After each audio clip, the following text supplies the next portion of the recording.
Monsieur le ministre, merci d'avoir accepté notre invitation. Vous venez de rencontrer les préfets de 7 régions particulièrement, touchées par la sécheresse. Quelles sont les zones les plus préoccupantes selon vous? Toute la France, la totalité des départements, à la minute où nous parlons, sont en dessous des normales quand on regarde l'humidité des sols.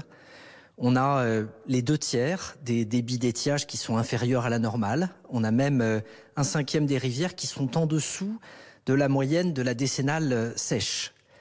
Et si je dois zoomer, on a 3 régions, l'Occitanie, la région sud et Auvergne-Rhône-Alpes, où l'humidité des sols est comparable à celle de la fin d'un mois de mai. Ça fait, au cours des 18 derniers mois, depuis août 2021, nous avons eu 15 mois déficitaires. Le vrai problème, c'est que le déficit de février, il s'ajoute à des mois qui, depuis septembre, n'ont pas été plus pluvieux, ils l'ont même été moins que l'année dernière à la même époque. Mais la sécheresse, elle fait qu'on a eu des nappes phréatiques en sortie d'été, historiquement basses, qui ne sont absolument pas rechargées. Et on est donc dans un état de vigilance qui m'a conduit à réunir ce soir tous les préfets qui coordonnent les bassins. La semaine prochaine, ce sera tous les préfets de France. Et avec une consigne, c'est que d'ici la fin du mois de mars, tous les comités départementaux de ressources en eau se réunissent département par département pour faire le point et pour prendre les arrêtés au-delà des 5 que vous avez cités qui seront nécessaires pour éviter des décisions très douloureuses quand on se rapprochera de l'été si le ciel n'est pas plus clément. Donc d'ici fin mars, vous voulez absolument une photo totale et très précise de la situation dans le pays, mais allez-vous décréter des restrictions dans les jours à venir? Elles ont commencé. Vous savez, l'été dernier, à la fin du mois de juillet, j'ai signé un décret permettant précisément de prendre des restrictions toute l'année. Parce que c'était pas en juillet dernier qu'on pouvait régler la sécheresse qu'on avait connue. Les décisions à prendre pour essayer d'anticiper le pire, il faut les prendre en hiver, il faut les prendre dans les premiers jours du printemps. On a 2 mois devant nous, à peu près, pour espérer de la pluie, parce que c'est ce qu'on appelle la période de recharge des nappes phréatiques, qui s'étend jusqu'au milieu du mois d'avril.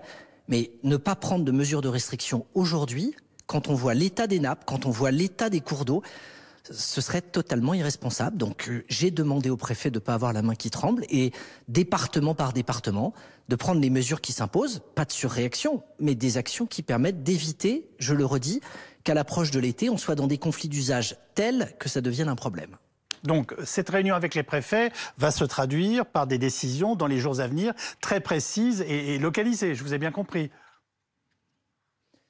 C'est exactement ça, de la même manière que votre journaliste, juste avant que vous me passiez la parole, faisait état des départements qui connaissent aujourd'hui des restrictions, l'Isère, les Pyrénées-Orientales, les Bouches-du-Rhône, le Var notamment. D'autres départements, dans les jours, dans les semaines qui vont suivre, vont eux aussi, pour un certain nombre, basculer, sauf si on avait des pluies qui nous permettaient d'avoir des recharges importantes. Je ne fais pas ça de gaieté de cœur, mais notre responsabilité, c'est de tenir compte de l'état des nappes et de la ressource disponible pour pas se retrouver devant des dilemmes à l'approche de l'été, devant des assecs qui seraient catastrophiques pour la mortalité des poissons, devant des situations qui, pour les activités humaines, pour l'eau potable, nous placeraient devant des difficultés insondables. Il y a un chiffre qu'on n'a sans doute pas assez donné. Alors, 700 communes en 2022 ont connu des problèmes d'eau potable. 700. Ce chiffre, vu les situations aujourd'hui que nous connaissons sur une partie du territoire, si on ne prend pas de mesures, le risque, c'est qu'on ait encore plus de communes qui connaissent des difficultés d'eau potable l'été prochain. Je ne peux pas m'y résoudre. C'est la raison pour laquelle la Première ministre va déclencher le comité interministériel de crise sécheresse dans les prochains jours et pour lesquels nous sommes en train de multiplier à la fois les réunions et puis les prises de décision. Monsieur le ministre, pour être très précis pour nos téléspectateurs, sachant que les décisions ne sont pas prises, mais qu'on comprend ce soir que vous êtes en train de consulter, notamment avec nos préfets, pour aller vers des décisions tout à fait précises. Quel type de décision pourrait être prise dans les jours à venir? Est-ce qu'on peut quand même nous préparer à cette situation? Quel type de restrictions, bien entendu? Les restrictions, elles ne vont pas être prises pour toute la France. On regarde, territoire par territoire, en fonction de l'état des cours d'eau et des nappes, le type de décision à prendre. Il y a 4 types. Il y a la vigilance, qui consiste à multiplier les messages d'information. Il y a l'alerte, c'est le début des restrictions. Il y a l'alerte renforcée, qui s'applique à l'heure actuelle dans plusieurs départements. Et ensuite, il y a la crise, dans laquelle tous les usages en dehors de l'eau potable sont interdits. C'est dans cette gamme d'arrêtés que des décisions vont être prises dans les départements français d'ici la fin du mois de mars. Je ne peux pas préjuger territoire par territoire de ce qui va se passer, mais je vous ai cité quelques régions dans lesquelles on avait des difficultés particulières. Il va de soi que là où on a des difficultés les plus grandes, c'est là où les arrêtés de restriction seront les plus importants. Je le redis, s'il ne pleut pas, l'espoir évidemment que nous avons tous, c'est d'avoir un mois de mars qui soit très pluvieux et qui permette une recharge des nappes. Mais est-ce qu'il y a des Français qui peuvent, dans les semaines à venir, se retrouver à ne pas pouvoir, à certains moments, soit à subir des coupures d'eau, soit à ne pas pouvoir utiliser très simplement leur robinet, parce que ça n'est plus considéré comme possible? Non. La restriction ne conduit pas à interdire l'usage d'eau potable. Malheureusement, des réseaux qui sont défaillants, des réseaux qui ne sont pas interconnectés entre communes, des déficits au niveau des points de captage amènent des Français dans cette situation. On a connu, au pic de l'été dernier, 300 communes qui étaient alimentées par citernage et 200 qui l'étaient avec des bouteilles qui étaient acheminées, la plupart du temps dans des villages de petite taille. Mais si on a une sécheresse qui dure et qui s'amplifie, le risque d'avoir des communes de plus grande taille qui puissent elles-mêmes être touchées par ce type de phénomène nécessite les mesures dont je suis en train de parler. Au Salon de l'Agriculture, le président de la République a appelé à la sobriété hydrique d'une certaine façon. Et vous avez déclaré qu'il fallait faire dès à présent des économies d'eau. On l'entend encore ce soir. Donc après la sobriété énergétique, on passe dans notre pays à ce qu'il faudrait appeler désormais la sobriété hydrique. On s'est effectivement habitué dans ce domaine à se dire qu'on ne manquerait jamais d'eau. Vous, moi, ceux qui sont sur votre plateau, en moyenne, un Français, c'est 149 litres d'eau potable par jour et par personne. Si on devait nous livrer tous les matins les packs correspondant à notre consommation journalière, je pense que la sobriété, on l'appliquerait de manière plus naturelle que ce que nous faisons les uns et les autres. 20% de l'eau potable qu'on produit dans notre pays part dans des fuites à cause de réseaux qui ne sont pas assez entretenus.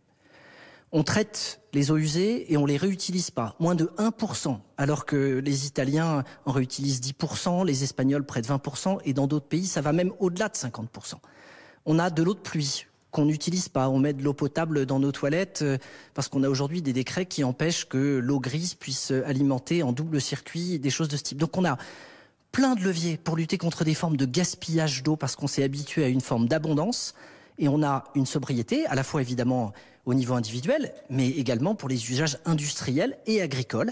Il faut qu'on se mette tous dans la tête que collectivement, le dérèglement climatique qui va amener une diminution de l'eau disponible dans les années qui viennent. On en a malheureusement un triste aperçu. D'après les spécialistes, c'est entre 10 et 40% au milieu de ce siècle d'eau que nous pourrions avoir en moins.